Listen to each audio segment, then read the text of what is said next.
কি কি আমল করলে আল্লাহর খুব নিকটে যাওয়া যাবে, কোন আমল করলে আল্লাহ খুব খুশি হবে? ভাই, যে আমলগুলো করলে আল্লাহর সবচেয়ে নিকটে যাওয়া যাবে এর মধ্যে সবচেয়ে বড় আমলটা হলো সিজদা। নবী আলাইহিস সালাম বলেছেন, আকরাবু মা ইয়াকুনুল আবদু মির রাব্বিহি ওয়া সাজিদ, বান্দা আল্লাহর সবচেয়ে নিকটে যেতে পারে সিজদারত অবস্থায়। এজন্য সিজদার আমলটা আমাদের বেশি থেকে বেশি করা উচিত।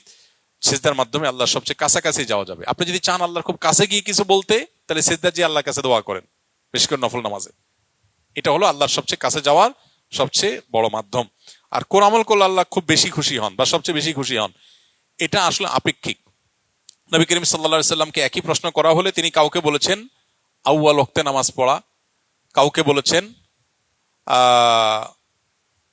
যে আমল নিয়মিত করা হয় সেটা সবচেয়ে আল্লাহর প্রিয় আমল।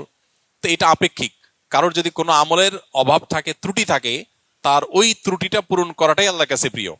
কারণ নামাজটা মাশাআল্লাহ শুরু ওয়াক্তে পড়েন উনি, কিন্তু আমলের কোনো কন্টিনিউশন নাই, তাহলে সে ব্যক্তি কন্টিনিউয়াসলি কোনো আমল করবে, এটা তার কাছে তার জন্য বেশি গুরুত্বপূর্ণ। আল্লাহ এতে বেশি খুশি হবেন।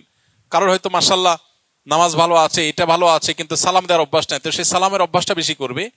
আর এর বাইরে আল্লাহর পছন্দনীয় কাজের তালিকা, এটা নিয়ে আমাদের একটা ভিডিও আছে ইউটিউবে, সেটা দেখতে পারেন। সেখানে আমরা কোরআনে এবং হাদিসে ইন্নাল্লাহা ইউহিব্বু বলে যে সমস্ত, এই শিরোনামে যে সমস্ত আমলের কথা বলা আছে, আল্লাহ তাআলা অমুককে পছন্দ করেন, অমুক কাজ পছন্দ করেন, এই তালিকাটাকে নিয়ে আমরা একটা বক্তব্য দিয়েছি, সেটা ইউটিউবে আছে। সেটা ফলো করলে, অনুসরণ করলে আল্লাহর ভালোবাসার, আল্লাহর পছন্দের আমলগুলোর তালিকা আপনি জানতে পারবেন।